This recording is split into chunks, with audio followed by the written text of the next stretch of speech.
G'day, everybody, and welcome to Zero Shot, the AI podcast without the hype. Everyone, our mission is really simple. We want to be the source you actually trust when it comes to AI in business. And every week we bring you the conversations, the breakdowns, the honest analysis that helps you make better decisions in a space that moves really fast and faster than a lot of people can navigate, faster than I can navigate sometimes. I'm James Gauci, the CEO of Cadent, a company that aligns AI to human values. We're purpose-built for Australia's most complex operating environments. And as always, I'm joined by the one and only Llew Jury, the Managing Director of Advancer, an agency built specifically to help businesses and enterprises integrate AI and automation in a way that actually sticks. G'day, Llew. G'day, James, and hello to everybody listening around the world. And a big welcome to anybody joining us for the first time. You found this show for a reason, because there's a lot of noise around AI, which we're going to cover off today. But it seems to be a bit overwhelming at the moment for a lot of people, which is why this show exists and why we called it Zero Shot. We're just trying to provide raw and honest outputs and no spin. So that's what we're trying to bring to this pod every single week. And, you know, we're two people living inside the industry every day and giving you the clearest and most honest version of what we can. So yeah, thanks for sticking with us and let's get into the show. Yeah, let's, before we get into it, I want to ask you something. If you have a chance to write it down even better, how many times did you use AI yesterday? I'll bet it was more than it was this time last year. Yeah, this time last week. Yeah, that's right. And here's how we're counting. We're counting one tool, one session. That is one time. It doesn't matter if you asked it 10 things or 100 things in that same conversation. It still counts as one, right? So keep it simple. And if your day is just starting, keep this in mind and see where you land by the end of it, or use it as your starting point tomorrow morning. Not open it, not think about it. Actually use it for something that saved you real time. If the answer is 0 or 1, or you're honestly just not sure, this is the episode for you, because the gap between knowing AI is important and actually having it work for you and return real value to you on a regular Tuesday morning is enormous. And remember, if you can't measure it, you can't improve it. Yeah, this is really important. So, you know, a number that I've pulled specifically for this show's audience today is a Microsoft Work Trend Index. 75% of knowledge workers say they use AI at work, right? But only 36% say it saves them meaningful time. So there's a bit of a disconnect, right? Yeah. So, you know, more than 3/4 of the people have the tools, but more than half are not getting real value out of them. So that's a habit problem, we think. And that's why we're asking these questions now. And we're going to share what is actually on our screens today. The boring stuff, the unglamorous stuff, the things that quietly save hours each week to help you and hopefully help the people, the 75% using it at work, but actually not getting that value. So we're going to walk through all of this today and we're going to close out with the one AI application that almost nobody in a corporate role is using right now, which is going to be exciting, right? And it might be the highest value one that you get. So yeah, let's get into it.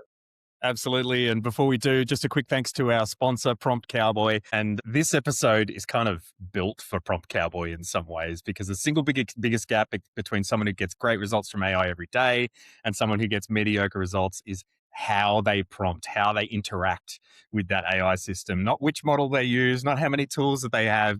It's how precisely they instruct the AI to do what they need to get done. Prompt Cowboy's agentic prompting feature lets you build out a structured, detailed prompt before you take it to your model of choice. So if you walk away from today's episode wanting to use AI more effectively, that's literally where to start. Go to promptcowboy.ai. Well, also, if you're walking, you're probably with a swagger because you're a cowboy, right? So, you know, or you're on a horse, you're riding away into the episode. So let's get into the episode. Let's get into the tool of the week, news of the week. James, what's your 2-minute news of the week? News of the week. Looking at. Yeah, news of the week this week. It's got to be Fable 5, surely, for me. The new Anthropic model. So this is much lauded across the sector at the moment as a very high performing model. And the model card, which is about 300 plus pages long, was a really interesting read.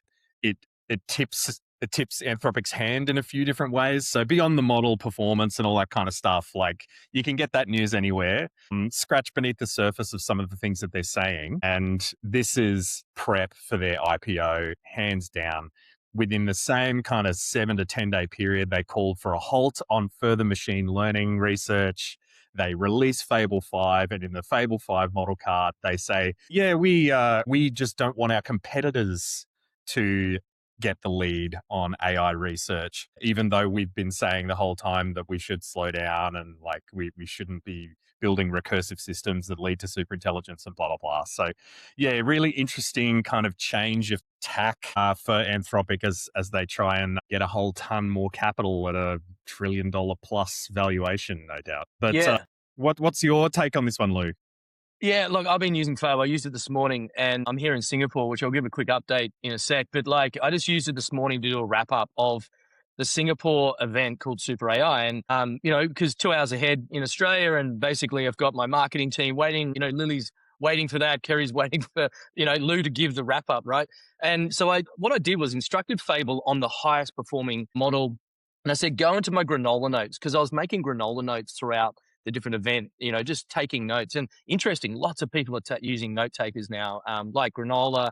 Claude, Plaud is another one. And basically I said, Fable, go in and grab all my granola notes and give me a wrap up of the week or the couple of days and what we've seen and what I've learned and things like that. I tell you what, I said, no M dashes and no Oxford English. Write it in my tone and style. And I used a skill, of course, in a project. You've got to use skills in project in Claude. And I edited one word out of about 500 words. I reckon I just got rid of one comma, which is typical AI. They put a comma in the wrong place, don't they? But it's up there on advancer.com.au. Go and look at the resources tab under advancer.com.au. I did read it in micro detail. And I did do, one or two little tweaks to it. But that is written, that Super AI write-up is written by Fable. And it is literally me supervising it, because I'm one for not just doing AI slop. I hate any LinkedIn post with all the ticks and the dashes and all that crap. And so I've gone, hang on, but it wrote, get this, James, it wrote the Facebook post, the Instagram post, the LinkedIn post for Advancer, my LinkedIn post. It wrote a summary for this particular pod, an episode. So amazing. I can't wait to see it. But it's really strange. Like we're now reaching that threshold of like, it's almost difficult to not get slop if you know how to prompt well and you're using agents well. And obviously we'll dive into this in the call today, but it's becoming almost becoming indiscernible if you know how to use it from actual human written content, for better or for worse. And it's very, very powerful. It's very impressive. And there's no question it's going to change a lot of people's jobs in a lot of industries. It is, and for the better. Like, this is time. It's giving me back time. I can jump on this pod now this morning. I've got a few things to do today, but then I've got Orchard Road ahead of me. I've got shopping and orchestrals, and I've got all that sort of stuff in the afternoon. So, it's giving me back my afternoon, which is awesome. And my marketing team aren't waiting. So, in Singapore for Super AI, which is 10,000 people at Marina Bay Sands Exhibition Centre. I haven't been before, and I thought, I'll go along to this conference and just check out what's going on. And it was sold out. All the usual suspects were there. The Googles, the Bright Datas, the Vercells. Had a good chat to those guys. The Snowflakes, really interesting about data lakehouses and Snowflake. OpenAI were there as well, floating around. Stripe gave a really interesting presentation too. And these were like the pretty big heavy hitters of these organizations. So a couple of really key, quick talking points. The big four, the Anthropics and the Metas and the OpenAI. There was Benedict Evans, who's one of the leading analysts. He worked for some of the the A16Z and some of the big VC firms and stuff. He flew over and basically said 700 billion in CapEx for 2026 is going to be spent. Meta's right up there, and Amazon's up there, and Anthropic and things like that. But a third of that 700 flows to NVIDIA alone. So I was like, wow, a third of it is going, and it's 100 billion a quarter just for NVIDIA. So demand is skyrocketing. The other takeout, which was very interesting, was Alibaba had a store right next to Google. So you got Google Cloud and the Google stuff everywhere. And right next door is the same size is Alibaba, and they got Qwen everywhere. And they're basically Qwen and the open weight type focus with agentic AI, to build agents on top of your Qwen, was really interesting to see. And there was all these conversations, Singapore being a bit of a melting pot of East and West, There was panels on this with some pretty big heavy hitters around, like, are the open weight models going to win, or is it going to be the closed models and the frontier models with Anthropic and OpenAI and all these IPOs coming and what's happening? And and basically it's agreed that the open weight models are so close now in terms of performance, but their tokens are sometimes 10 times less expensive. That's a really big one that everybody's starting to talk about.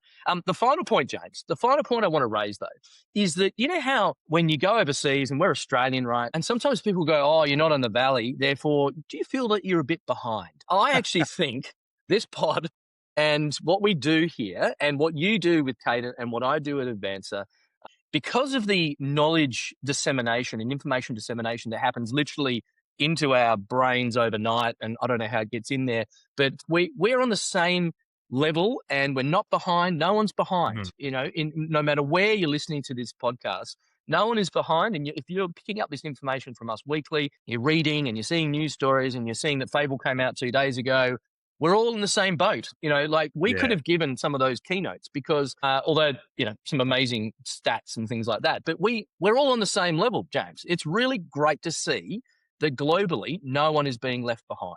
So bit of a wrap up for you about Super AI. Very good. And like just on the Quen topic, like they're starting to change their tack as well. They've got a closed model that they've just released, a big one. And so they're testing the waters with that more kind of Silicon Valley style of delivering AI models. NVIDIA as well, fascinating situation. They just released their first laptop chip. I don't know if you saw that, but no, I didn't. The funny thing about that is that it's based on 2-year-old CPU architecture, and but because it runs CUDA, which is NVIDIA's architecture for running floating point operations, basically, that's the preferred machine learning architecture.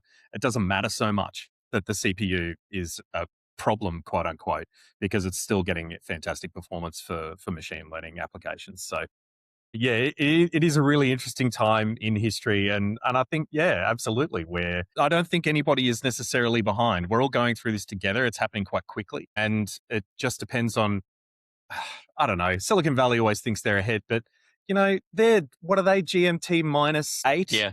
And we're GMT +10. So they're actually behind us. That's right. That's the way I look at it. But let's get into the content today, Llew. I mean, we've touched on it a little bit. Today, we're going to be talking about the applications that we have in our day-to-day work and sharing a little bit of a look into our day-to-day workflow using AI tools. And hopefully by the end of this session, people will walk away with a couple of tips that they hadn't considered or a little bit more confidence to try something new that they haven't tried before. And maybe, I guess, we're running a technical AI company in a lot of ways. We're using it for a lot of technical work. So it'd be cool to kind of talk about that a little bit as well, how we're using large language models to manage our infrastructure and manage our projects and things like that.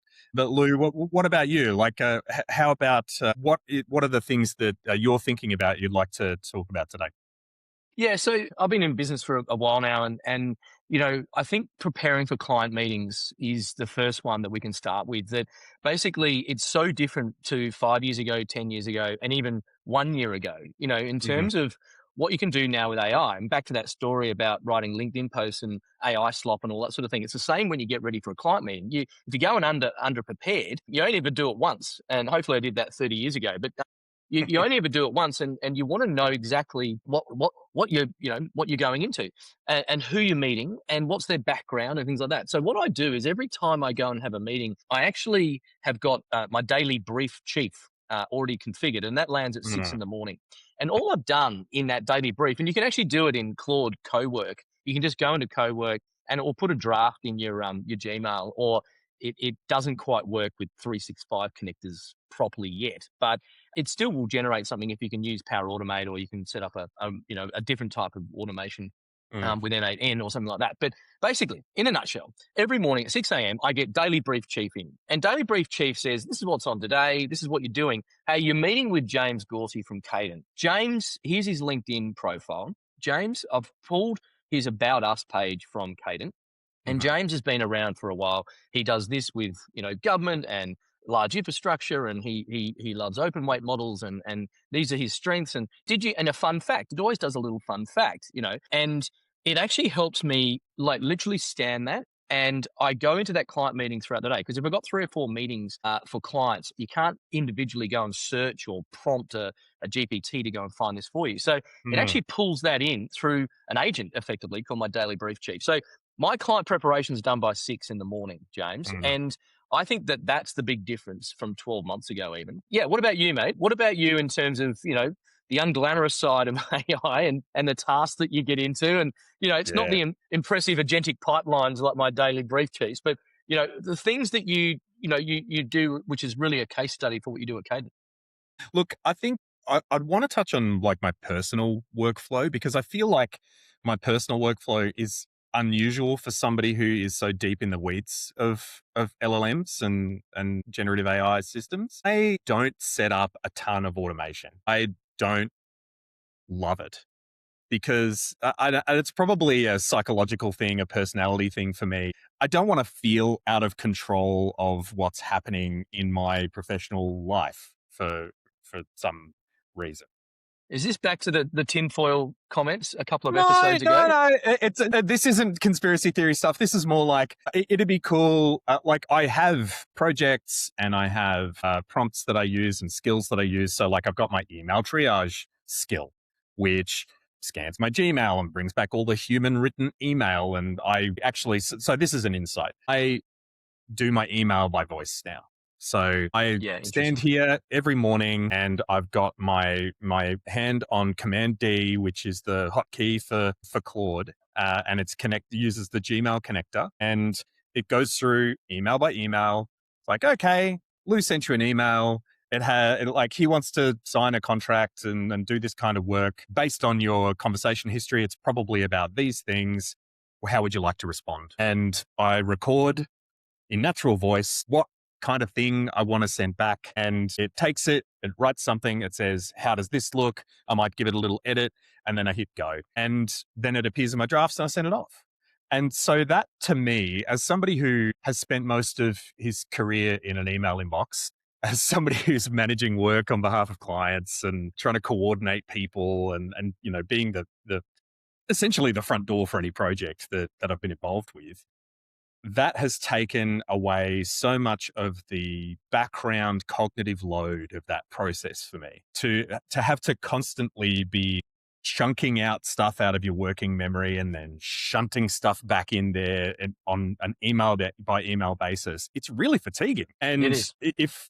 It's not like we're afraid of hard work, right, Llew? But at the end of the day, you've only got so many cognitive resources at your disposal. If I can power through 10 emails in the matter of 20 minutes, that usually, like pre-generative AI, would have taken me probably 2 hours to do at the level of quality that I'm able to do now. And so that's probably been the biggest step change for me in my daily workflow of the last kind of 6 months.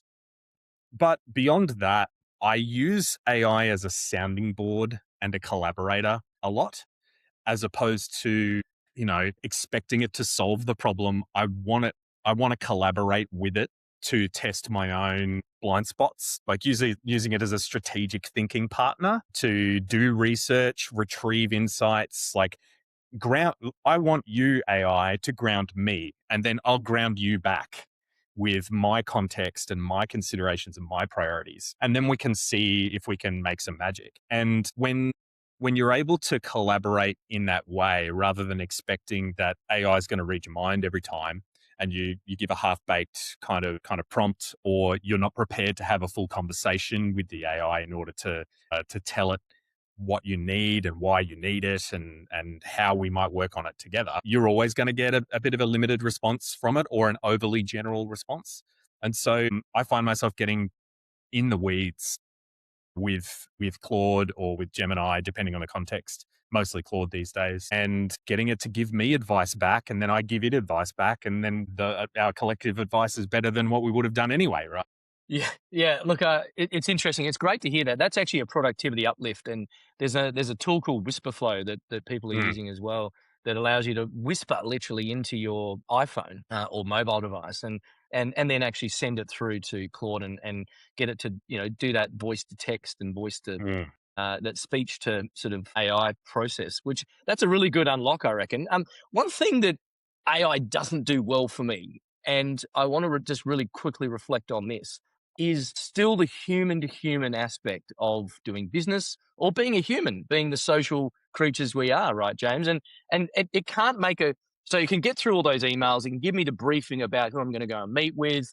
But if I'm running late, yeah, sure, I can send them a message. There's even Microsoft has got a running late feature, and you just hit a button and away it goes.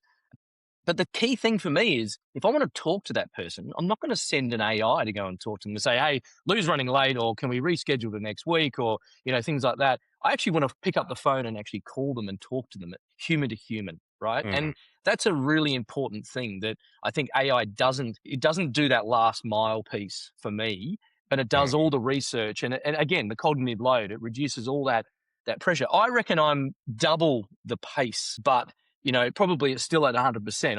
I'm not over the red line yet, but I reckon I'm double the pace of any other business I've set up over the years. And this is my fourth company that I've built and grown. It's growing very fast. And I just think that I'm at 200% because of AI, hitting the red line occasionally. But I actually think everybody, if you can really look at the things that work or one or two things each day that are going to benefit you, that's where you're going to get the uplift. So, yeah. So what I suppose one takeaway from this segment, James, if someone's listening and copied your exact morning AI routine, would it be that? Would it recommend sort of doing a Command D or getting into voice, or what any other steps that they could approach? Definitely try voice. Like it is built into the Claude desktop client.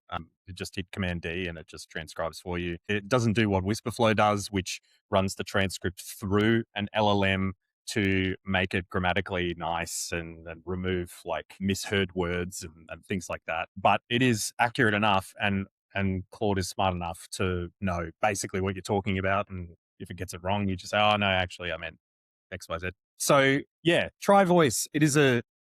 We're now talking to our computers like Star Trek promised us we would be able to, So if you get into that mindset a little bit of like, oh, I can talk to the computer now.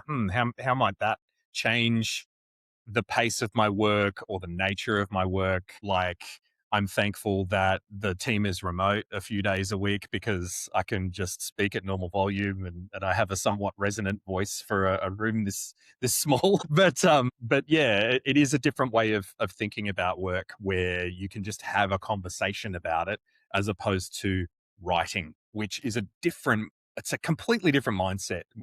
Having grown up in a world where you're mostly writing, and a meeting is a special event where you have to take all those things that you've been thinking about and writing about and actually have a conversation about them. It's a really different way of thinking about the day-to-day. Super cool. Yeah, great tip. Voice, have a look at voice and all the tools that are out there. So let's move on to professionals in the workplace, and they lob into their desks at 8:30, 9 o'clock every day. What they should be doing, and some of the stuff that we're seeing coming through, James, which is very exciting. And so, I might just open it up with a couple of things. I'll talk about Claude and connectors and skills and projects in a sec, but I've been testing the Copilot Cowork on the Frontier models. And you've got to, if you're your own business, go into your Entra or your admin for Microsoft and just activate it. You can do it yourself. You don't need your MSP to do it, because I actually did it myself and activated the Frontier program. And what that does is in 365 Copilot, which is pretty ordinary, and James and I have talked about this a lot. You can go through all our episodes and have a look at our leaderboards, and we haven't been particularly effusive around that. They've been listening to this podcast or podcasts like it. They've been changing a lot about their product over the last 6 months. They must have, because this thing called Cowork, it's called Cowork again. Everybody's got something called Cowork, right? It's called Copilot Cowork, and you go into your agents section on the left-hand side of your Copilot. As long as you've activated, it takes about 2 hours to activate. And you can go in there, and if you've got a very big Outlook, you've got your calendar, your SharePoint, your OneDrive, all that sort of thing, you can actually do some pretty cool stuff that's, I reckon, up there with Claude, because, Microsoft own the Outlook inbox, right? That's been a source of truth for everybody. It's been a blight on many organizations who haven't really embraced Teams or Slack those sort of tools and try to reduce their email usage. But now you can go and activate this Cowork inside Copilot and basically go in there, and it's got some pre-built prompts that are pretty meaty. And you can even put them into Prompt Cowboy again to make them even meatier. But it actually does some orchestration, which is really, really exciting for Microsoft users. So that's one that I would be recommending. If you're listening to the call, you're a Microsoft customer, you've got Copilot, you're having a bit of a dabble, you're paying the $30, $40 a month for a license, things like that. Just go to your IT provider, your MSP, and ask them to activate Frontier and basically see what actually can be done to grow that out for you, because I think it's very, very exciting and very cool. What about you, James? I mean, been the repository of communications and knowledge for so many organizations for such a long time. And it's the first time that we've had the ability to interrogate all of that knowledge rapidly and with meaning behind it. Like, it's not just a search bar anymore. We can go and retrieve all of that unstructured data and bring it back in a meaningful way rather than that word kind of looks like that word kind of way. And it's one of the main reasons why when people ask me the classic question that every AI specialist or consultant gets in 2026, which one should I pick? The answer that I often give is, what's the one that's right in front of you that is already going to be plugged into all of your information? Because if you're not using Copilot yet and you're a Microsoft customer, or you're not using Gemini yet and you're a Google customer, you owe it to yourself to go and try that out, because it's already natively integrated with those ecosystems. That's already plugged into where you're working. And that is the competitive advantage of those systems. And it would only be if you had specific workflows, specific needs, a need for a specific feature or a specific type of performance in a particular industry, or your own strategic priority to be innovative or forward thinking or what have you, to then go and spring the extra cash on a siloed ChatGPT Enterprise instance or a siloed Claude Teams instance, which you would then have to work to connect back to that knowledge base. So not to mention the data residency, which is a huge benefit when you're working with Microsoft or Google. They're doing all of their inference onshore these days, as I understand it, when you've got your tenancy in Australia. So lower risk, potentially quicker time to value. It's really hard to beat. Yeah. And the other thing about this Copilot Cowork environment, I noticed now in my instance that Opus 4.8 is appearing. So really interesting that not just 5.5 for ChatGPT is coming up, but Opus and Anthropic models are showing up on the right there in the Copilot screen. And that's exciting, James, because like we're heavy users of Claude and the Anthropic models, right? And when it activates and really activates and opens up a Copilot user's environment, that's really exciting. I think there's a couple of MSPs that you need to have a chat to, though. If you're a client of Microsoft, go and get them to activate it back at the admin and Entra level, because that will only happen if it won't happen by default. I think OpenAI ChatGPT 5.5 is the native one baked into Copilot. So to activate Claude. With Claude, any Claude users, a hot tip from me is, and I'm doing a lot of Claude training at the moment around Australia, a huge amount. So, in a 4-hour workshop that we do for Claude, one of the biggest, there's a couple of quick unlocks. Go to customize on the left. I can even do this without even being in Claude. This is how many times I'm doing it at the moment. You go to customize on the left, go to connectors and skills. They're the two, right?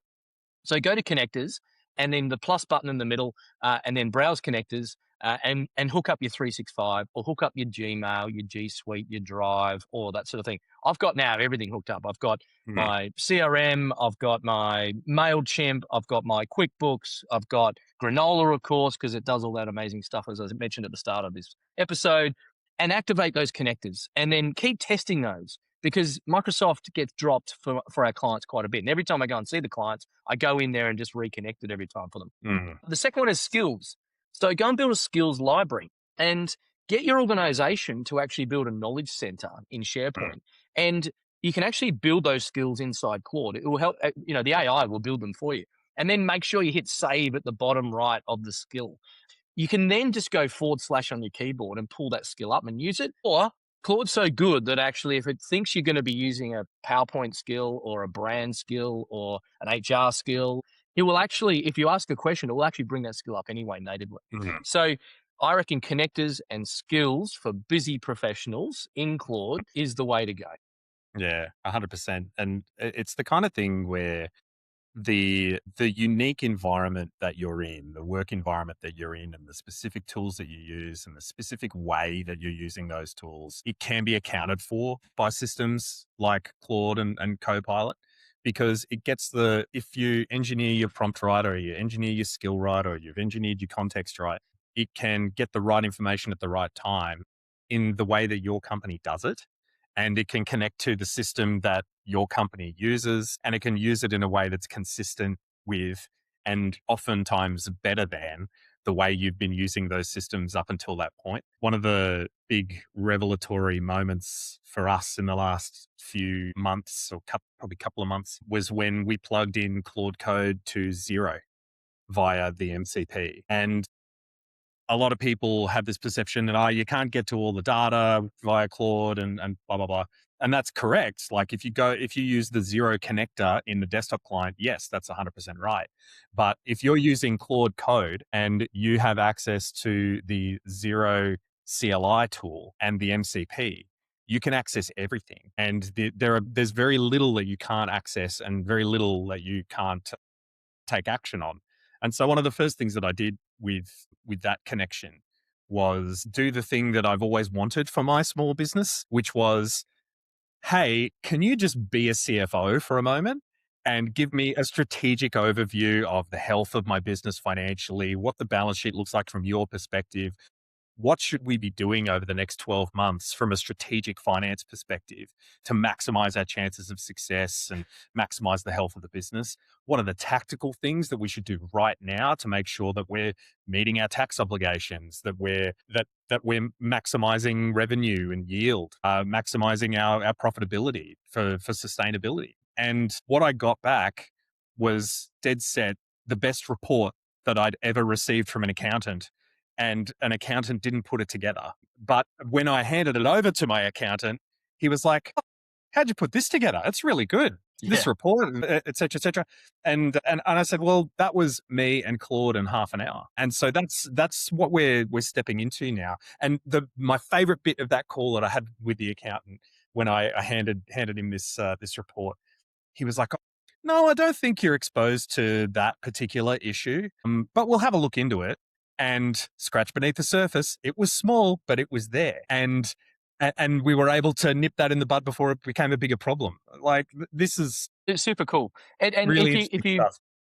that MCP hookup, yeah, you can get professionals like us at Advancer or Cadent, James at Cadent, to do that for you. But there's also a little unlock that you can build, and I've got one that basically is similar to that. I've got a CFO skill, and my CFO skill is actually a combination, a bit of venture capital, and investing, but also exactly what you just said. P&L, three-way, balance sheet, etc. And what I did was I actually just downloaded them. Basically, I downloaded my balance sheet. I downloaded my P&L. I downloaded my couple of other reports, my age receivables and things like that. I just uploaded them into. I've got my memory turned off, of course. I've got that that training the models. I've got the memory on, but training the models turned off. And basically uploaded it, used the /CFO skill, and it produced the same document. It produced an amazing PDF in my brand that came up. It was like, a $3,000 report from your accountant just handed to you within about 10 minutes, which I sent to Kerry, my co-founder, and basically said, this is the state of our business. And it actually shows the tax that you have to pay with BAS, everything coming up, like superannuation exposure and things like that. So yeah, super cool. There's a couple of hot tips there from,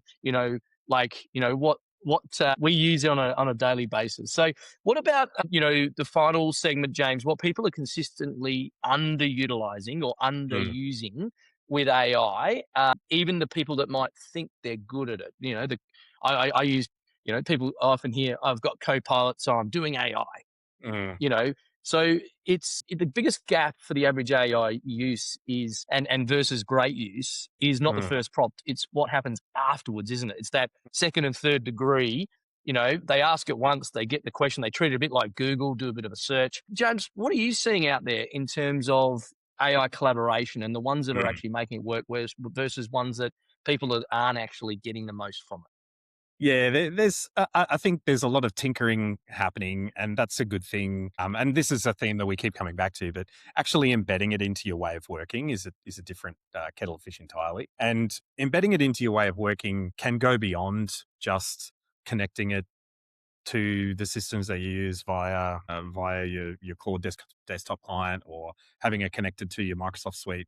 If you've got technical people who you trust and who understand the risks and the opportunities that are posed by AI, and if you've set up your cloud environment in such a way that you're confident that your privacy risks are being addressed, that your accountability risks are being addressed, et cetera, that you trust these systems and the way that they're going to behave, giving those people a sandbox to work in where they can just connect with whatever data and whatever system, like give them the test API, sure, or give them access to the CLI for the tool that they might be using day to day anyway, and just see how it goes. Because the thing that's moved the needle the most for us in our business over the last probably 12 months at this point is running infrastructure using Claude Code. And in my team, we have lots of experience around infrastructure, but none of us is an infrastructure specialist, like an actual DevOps person or an actual like deep in the weeds AWS or Red Hat person, we're people with the right skills and qualifications and experience, but we've never had the exposure to those environments that previously was required to get the best out of them. But now what we're finding is that a security sweep of our, what is it, maybe 20 or 30 AWS accounts, it takes 10 minutes. Like if we know the words to use to get a quality scan, and we know the products that need to be deployed to get the right data to make sure that's comprehensive, it takes no time at all. And this is a huge problem for businesses who do this work. They're the ones that are potentially going to be seriously impacted by this kind of stuff, because prior to 2025, I never would have said, yeah, let's get into infrastructure. But now we can do that kind of work. And it's because we know the principles that need to be used to do that work safely and securely and responsibly and at a high level of quality. So yeah, that's one example of where a specialist can be empowered to use a term that we use in tech sometimes, like we've got a T-shaped person who has a broad set of skills at a shallow level, and maybe some depth in one particular domain area, where now the T is becoming more like a square or something like that. Like we're able to do more because as generalists, we can see across the borders of those domains, which is that's a change that you can implement in your business.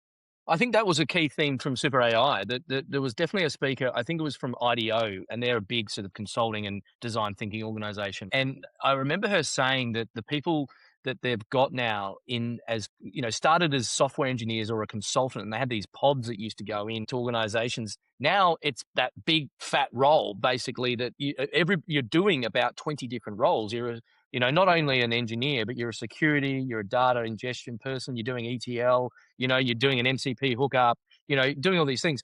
What I've noticed for myself as well, because I'm not from a software engineering background, although I've run tech companies, I've been on the sort of the client facing side. I've now gone into that world, and I'm really, building out my skills. I'm actually building a couple of platforms for clients at the moment.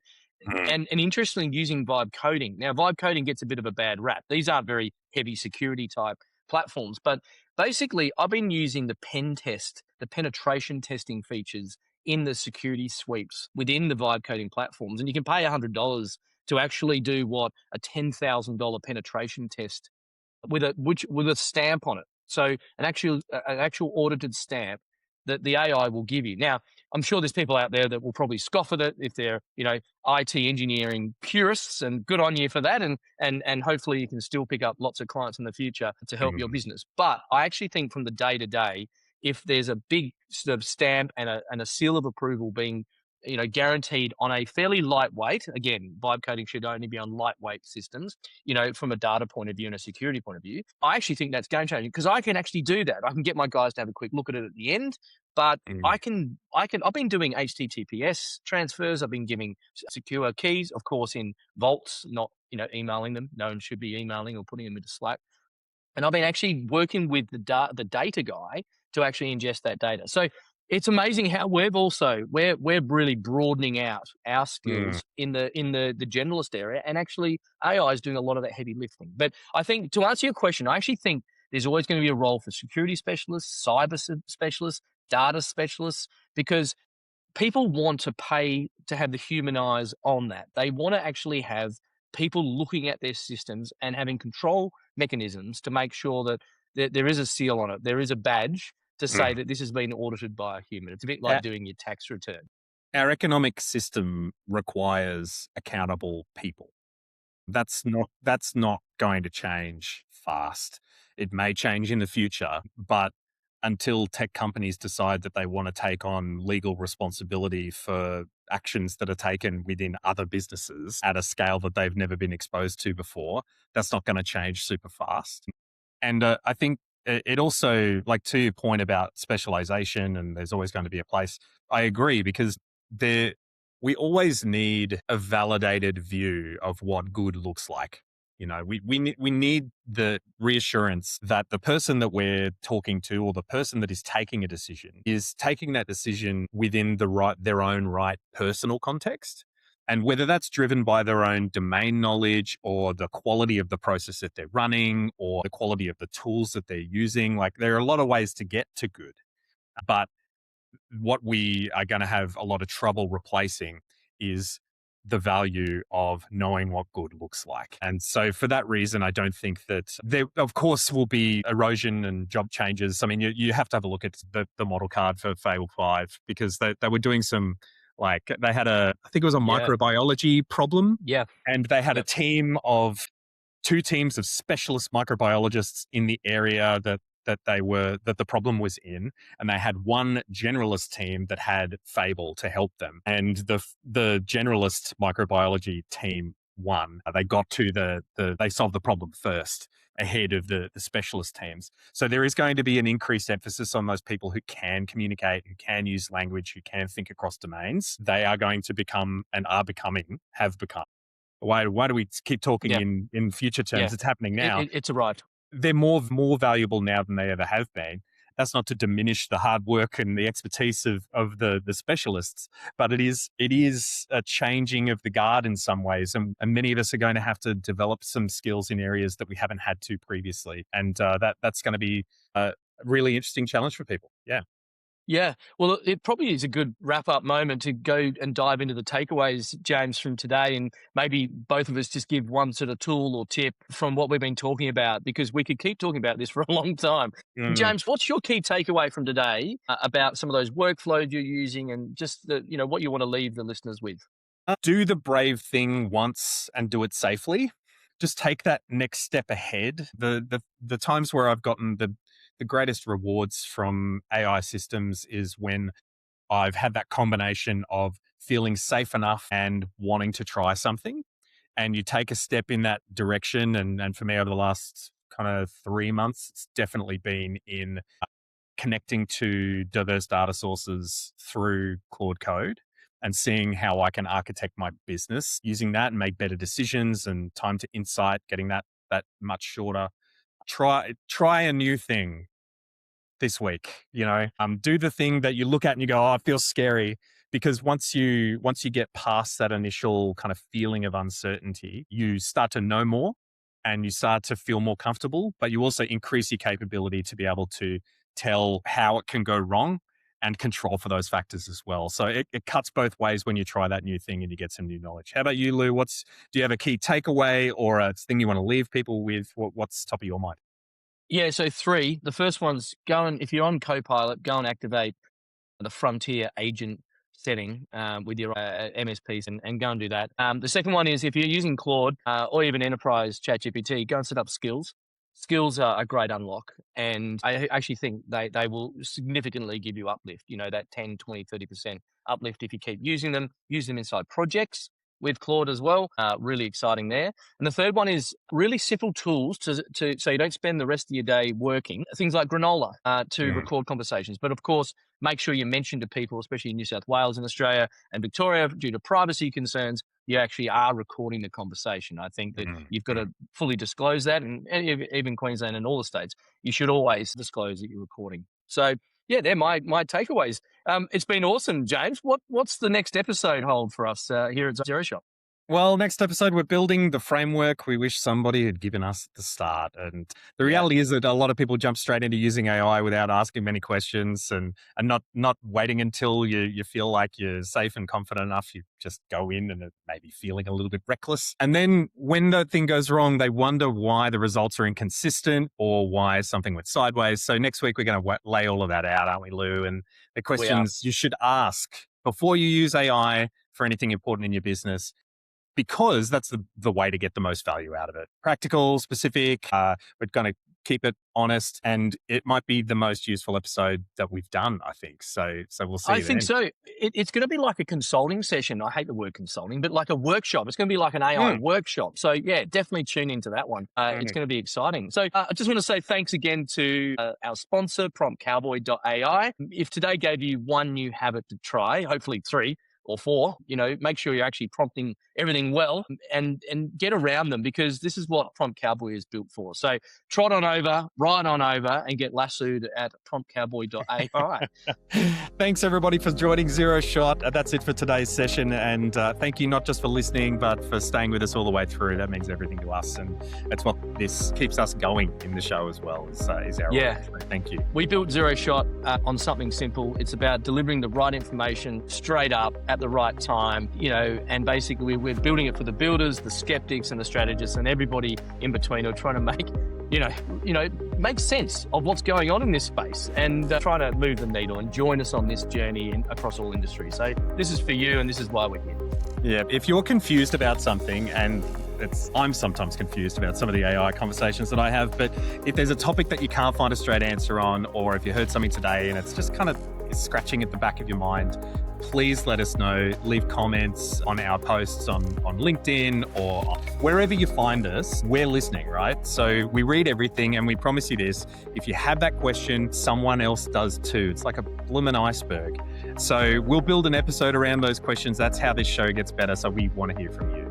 They're definitely part of it. And so head on over, right on over to Spotify, Apple Podcasts, YouTube, wherever you're listening. It costs nothing, and basically it's what we're on a mission to keep this alive and well and get this in front of as many people as we can. So you can also go to LinkedIn, zeroshot.com.au, search and follow James Gauci from Cadent, Llew Jury from Advancer, and we're across Insta, Facebook, TikTok. Yeah, so a shout out to Llewia as well, our producer extraordinaire, James. And, she's the one that keeps this show sharp, organised and honest, and always stays one step ahead and keeps us within the guardrails and edge cases, doesn't she?